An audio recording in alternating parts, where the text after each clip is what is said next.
시청자 여러분 안녕하십니까. 11월 20일 이제 밤 시간인데요. 전옥현의 안보정론 시작하겠습니다. 국내 중요한 이 정치권 뉴스 여러분들께 종합적으로 보도 분석해 드리도록 하겠습니다.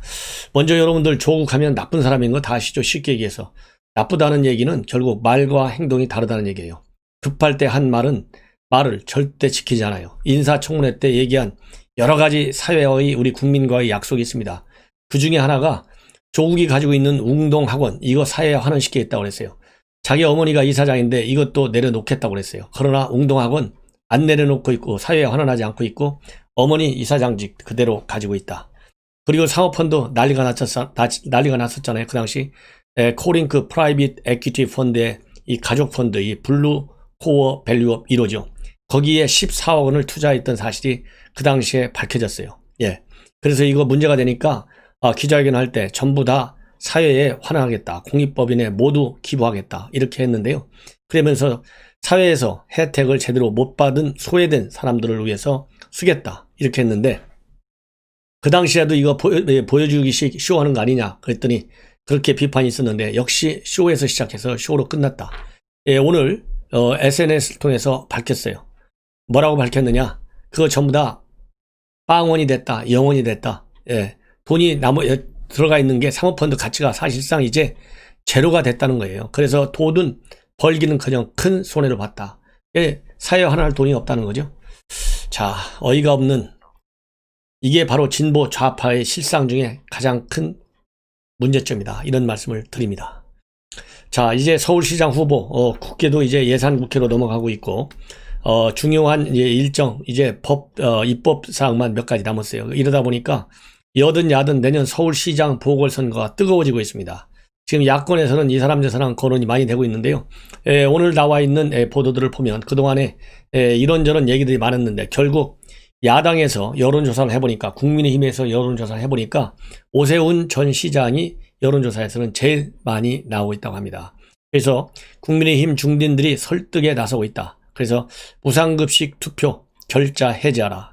이런 지금 권유 설득을 하고 있고 따라서 오 전 시장이 최근에 아무리 배가 고파도 농부가 겨울에 배가 아무리 고프다고 해도 종자 씨를 먹는다면 1년 농사 어떻게 짓느냐.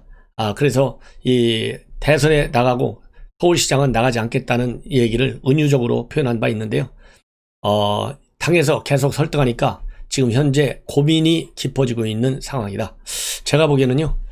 오세훈 시장 여론에 이렇게 압도적인 지지를 계속 받고 있다면 출마할 가능성이 있는데 지금 언론에 보도되는 내용을 보면 이번 서울시장 선거 투표율이 상당히 낮을 것이기 때문에 낮은 보궐선거에서는 야권에 불리하다. 이래서 고심하고 있는 것으로 알려지고 있습니다. 자, 여기에 대해서는 시청자 여러분들께서 한번 폭넓은 상상력을 발휘해 보시는 것이 어떨까? 저는 이제 이 대목에서 오세훈 전 시장한테 부탁하고 싶은 것은요. 도선 재보궐선거의 투표율이 낮기 때문에 야당한테 좀 어려운 선거가 될 것이다. 뭐 이 정치를 오랫동안 했으니까 잘 알겠죠. 이런 생각을 해보면 어떨까 싶습니다.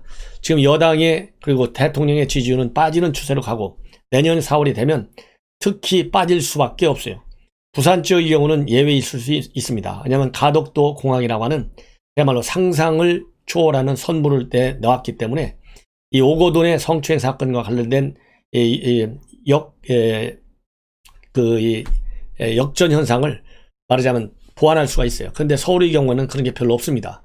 그리고 서울 시민들의 경우에는 바람에 굉장히 약해요. 바람 부는 선거가 서울에서 제일 센 거 아니겠어요? 그렇기 때문에 본인이 당당한 비전을 딱 내세워가지고 그 비전을 가지고 보궐선거 투표율이 낮다고 하는데 보궐선거 투표율도 더 높이면서 본인의 지지를 제고시킬 수 있는 그런 보다 더 공세적이고 적극적인 사고와 그리고 이 프로그램을 만들면 어떻게 될까? 저는 한번 승부수를 던질 만하다. 지금 상황이. 예를 들어서 바이든이 출발할 때 누가 바이든이 된다고 생각하는 사람이 누가 있어요? 거의 없잖아요. 뭐 나이서부터 시작해가지고 등등 여러 가지. 그러나 뒤집어졌지 않습니까? 그 얘기는 뭐냐? 트럼프가 4년 동안에 별로 점수 딸 일이 없었다는 얘기예요. 그런 것처럼 서울시장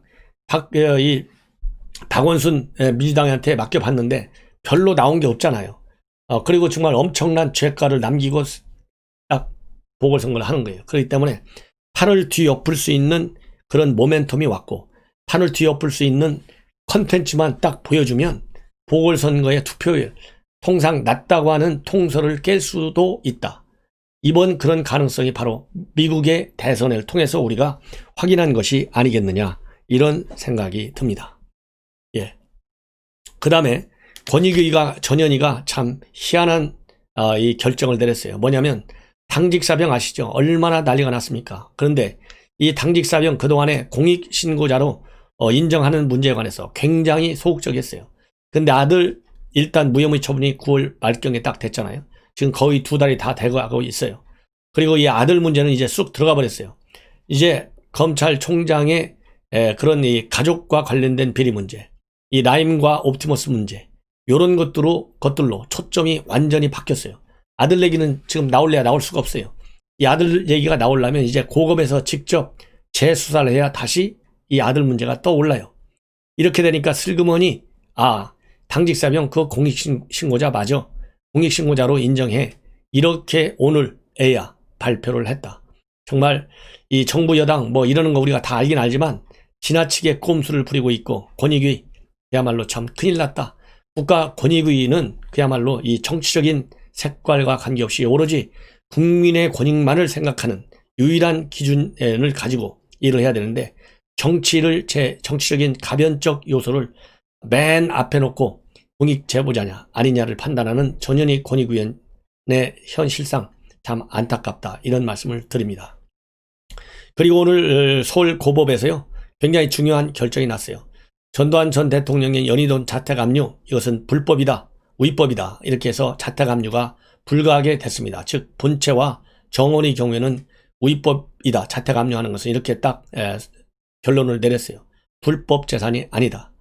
그래서 현재 이제 이것이 압수가 되려면 공무원 재산 몰수법은 불법 행위로 조성한 재산은 몰수 있다, 몰수할 수 있다, 이렇게 규정하고 있는데, 연희동 자책은 불법 행위인 뇌물을 받아서 형성한 재산이라고는 볼 수는 없다. 이렇게 결론을 내렸습니다. 왜냐하면 이 본체와 정원의 경우에는 대통령 취임 전에 취득하는 등 공무원 범죄 몰수법의 불법 재산 또는 이에서 유리한 재산으로 취득하였다고 볼 증거가 부족하다. 그래서 법리상 공무원 범죄 몰수법을 불법 재산이 아닌 차명 재산을 추징 판결에 기초하여 직접 압류할 수는 없다. 다만 검찰은 차명 재산임을 증명하여, 지금 차명이 누구로 돼 있냐면 그 아들로 돼 있어요. 전재구. 차명 재산임을 증명해서 피고인, 즉 전두환 전 대통령 앞으로 소유자 명의를 회복한 다음에 추징 판결을 집행할 수 있다, 이렇게 덧붙이고 있습니다. 그리고 별채에 대해서는 이의신청, 전두환 대통령 이의신청을 기각하고 압류 처분을 유지한다, 이렇게 밝혔는데요. 그 이유는 피고인의 전함 이창석이 불법 재산으로 별채를 취득하였고, 피고인의 며느리 이윤혜는 불법 재산인 정황을 알면서 별채를 취득했다, 이렇게 판결을 했어요. 그 다음에 여러분들께 말씀을 드린 대로 태검 연구관들이 일제히 윤석열 총장에 대한 추미애 감찰, 많은 문제가 있다. 특히 징계 처분의 요건이 되는 행위를 범하였다고 인정할 만한 상당한 이유가 있을 경우에만 조사가 개시되게 되어 있는데, 이 상당한 이유가 무엇인지에 대해서 답하라, 이렇게 촉구하는 내용까지도 법무부에 보낸 공문에 적혀져 있다, 이렇게 지금 알려지고 있습니다. 그래서 이 공문을 작성할 때 기조부 연구관들은 선임연구관 명의로 기한을 작성하면 부장검사 승진 과정에서 인사상 불이익의 우려가 있다. 따라서 기조부에 있는, 기획조정부에 있는 연구관 6명은 자신의 명의로 기한을 올리는데 동의했고, 연의 끝에 막내 연구관 명의로 기한이 작성된 것으로 알려지고 있습니다. 그런데 이 공문이 작성이 완료돼서 법무부로 보내는 과정에서 이정현 대검 기획조정부장의 직무대리, 이 공공수사부장입니다. 이 지난 중앙지검에서 8월 달에 승진해서 대검으로 이 전보된 사람이에요. 이정현 기조부장이 결재를 거부하고, 따라서 전무건 대검 정책기획과장이 결재했다, 이런 보도가 나오고 있습니다. 그런데 여기에 관해서 이정현 사실관계가 아니다, 사실이 아니다 라는 이 부인 입장을 밝혔다, 이런 말씀을 드립니다. 근데 이거 부인은 기계적인 부인에 불과하다, 이런 생각이 듭니다. 그리고 김봉현이 지금 구속돼 있잖아요. 이 구속돼 있는데 구속 만기가 지난 18일이었습니다. 18일 날 구속 만기인데 구속 만기 이틀을 앞두고 법원이 직권으로 구속영장을 발부했어요. 추가 구속영장을 발부했습니다. 그래서 앞으로 6개월간, 최대 6개월간 구속된 상태에서 재판을 계속 받게 되어 있다. 이런 말씀을 드렸는데, 이번에 구속되어 있어가지고 구속되게 된 기본적인 것은 241억 원의 수원 여객 횡령 사건으로 지난 5월에 기소돼서 수원지법에서 재판을 받아오다가 이번에 라임 사건과 관련해서 병합돼가지고 남부지법에서 재판을 받고 있다. 이렇게 말씀을 드립니다. 네. 그리고 라임 사건과 관련해서요, 이종필 부사장이 검찰에 지난 17일 날 이종필, 김봉현, 그 다음에 청와대 행정관, 김모 행정관, 경제수석실에 있었던 김봉현의 선배, 이 세 명이 대질신문이 있었어요. 이 대질신문 자리에서 새로운 사실이 밝혀졌다. 뭐냐면 그날 작년 7월 달에 술자리 이 룸사롱에 갔는데 거기에서 이종필이가 내가 라임 자산운용의 부사장이다. 이렇게 신분을 딱 밝히니까 갑자기 2명의 검사가 나와버렸고 3명이 있었는데 그 중에 1명만 남게 됐다. 이러한 진술을 한 것으로 그렇게 지금 알려지고 있습니다. 예. 그래서 지금 검찰에서는요, 검사 술접대 자리를 폭로했던 김봉현 외에 이렇게 이종필 부사장의 진술까지도 확보한 것으로 그렇게 알려지고 있고요. 그리고 17일 이제 대질신문에서 밝혀졌는데 지난 15일 날에는 검사 3명, 술접대를 받았다는 검사 3명과 그리고 그 술접대 자리를 주선했다고 하는 검찰 출신 전관 변호사를 불러서 직접 조사했습니다. 그리고 필요한 압수수색도 이미 다 했습니다. 그렇기 때문에 이제 수사 결과 발표 준비를 하는 상황에 처해 있을 것이다. 이것이 저의 판단입니다. 이제 또 이상호 관련 의견, 오늘 검찰에 구형이 있었어요. 이상호가 누구냐면 이 친노의 핵심 인사입니다. 문재인 캠프에서도 지난 대선에서 일한 걸로 알려져 있고 올 4.15 총선에서 부산 사흘에 민주당 공천을 받아서 출마했는데 떨어진 사람이에요. 과거 노무현 때 노사모에서 미키 루크라고 하는 필명으로 활동하면서 이름을 널리 알린 사람이고 2002년 대선에서 고 노무현 전 대통령이 당선됐는데도 상당한 역할을 한 실력자로 알려져 있어요. 그런데 이 김봉현이한테 이상호 위원장이 8천여만 원의 뇌물을 수수한 혐의를 받고 있고 이 재판에서 오늘 검찰에서 징역 3년을 구형했습니다. 그래서 내년 1월 달에 최종적인 선고가 있을 예정으로 있다. 이런 말씀을 드리는데요. 당연히 이상호 변호인 측에서는 검찰의 여러 가지 이유 전부 다 반박하고 있습니다. 그래서 오늘 이 검찰의 구형은 정치자금법 위반과 배임수재 등 혐의로 징역 3년과 추징금 3천만 원을 구형을 했다. 이렇게 여러분들께서 알고 계시면 될 것 같습니다. 그 다음에 지금 검찰이 여러 가지로 굉장히 어려움에 처해 있어요. 어려움에 처해 있는데 지금 현재 유재수 감찰 무마 의혹과 관련된 재판이 서울중앙지법에서 김미리 재판장 주재로 열리고 있어요. 그래서 이 재판과 관련해서 이 재판장이 진보 좌파 성향의 그런 재판장으로 알려지고 있잖아요.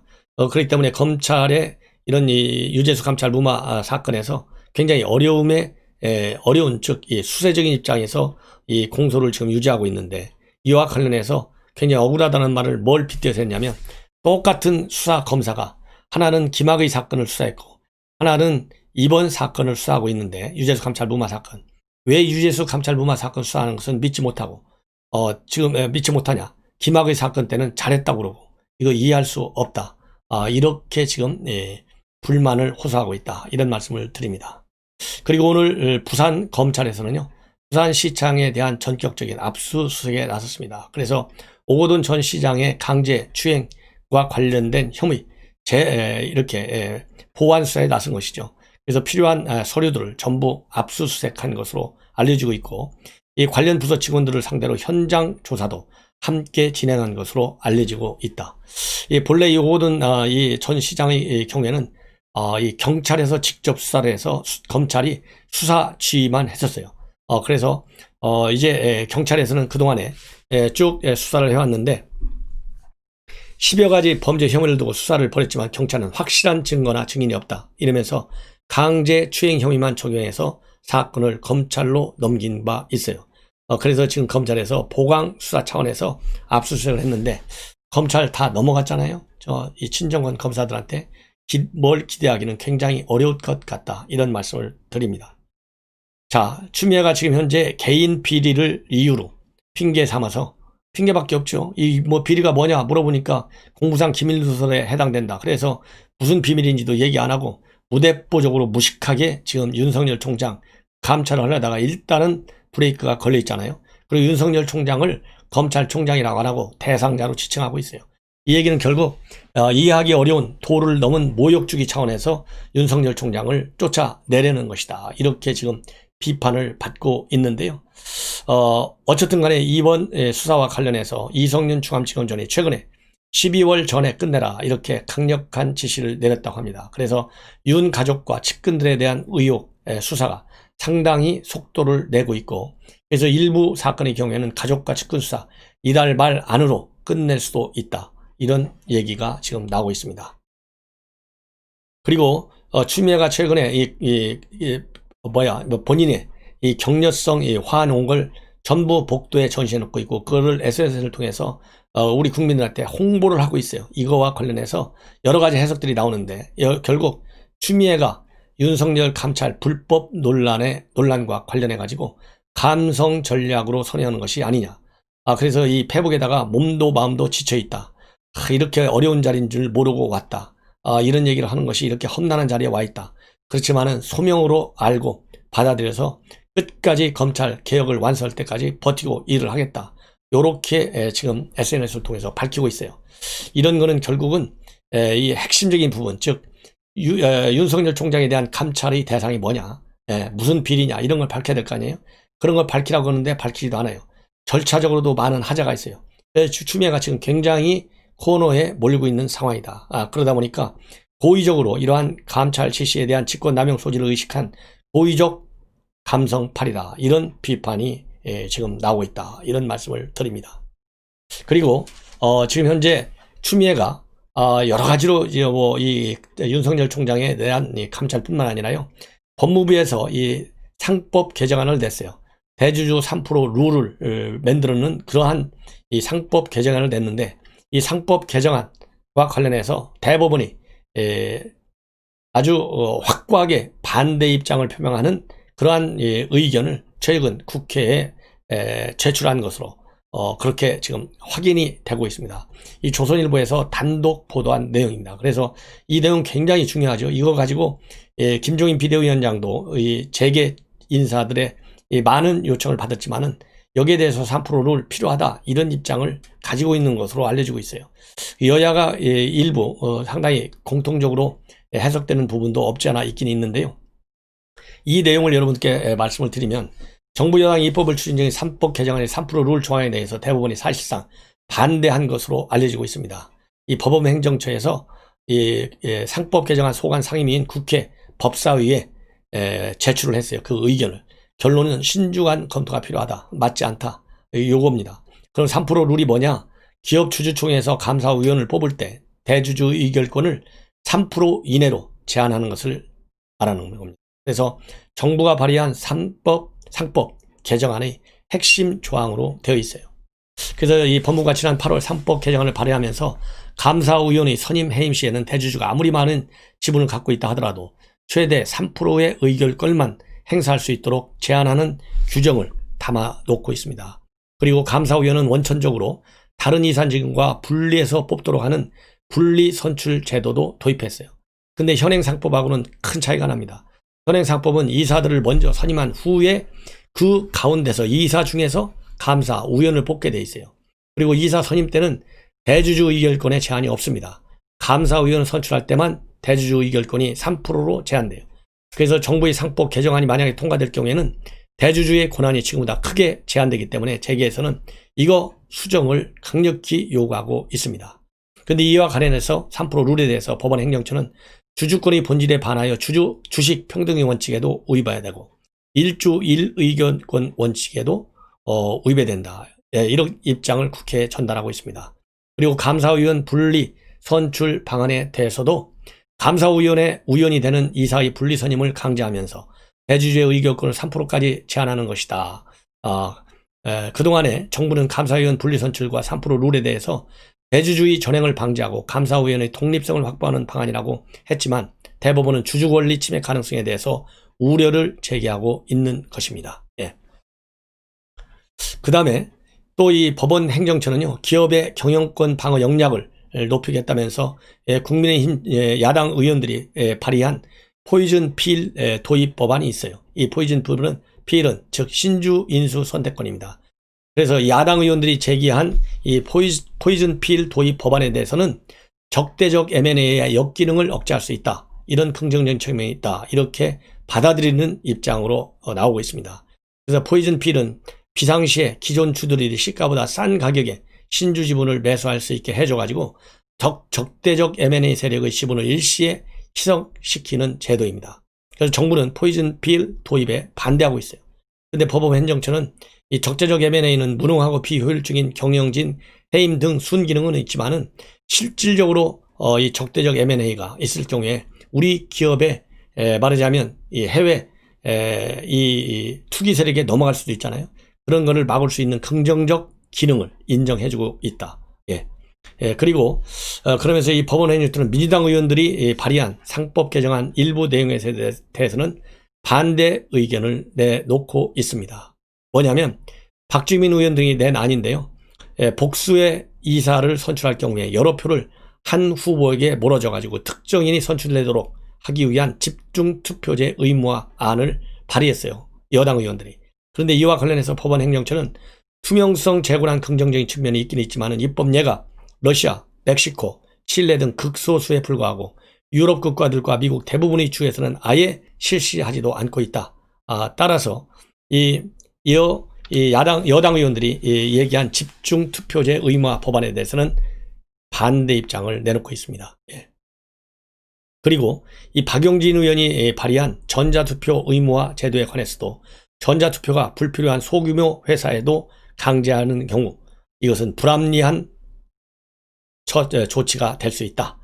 이렇게 또 부정적 입장을 내놓고 있습니다. 그래서 이 대법원이 3% 룰에 대해서는 정부 여당의 입법안에 전면 반대하는 예기치 않은 그런 지금 현재 입장이 나왔는데 이걸만 보더라도 정부 여당이 얼마나 반시장주의적 방법으로 반시장주의적 이 요소를 가지고 상법을 개정하려고 달려들고 있는지 우리가 충분히 이해하고도 남는다. 이런 말씀을 드립니다.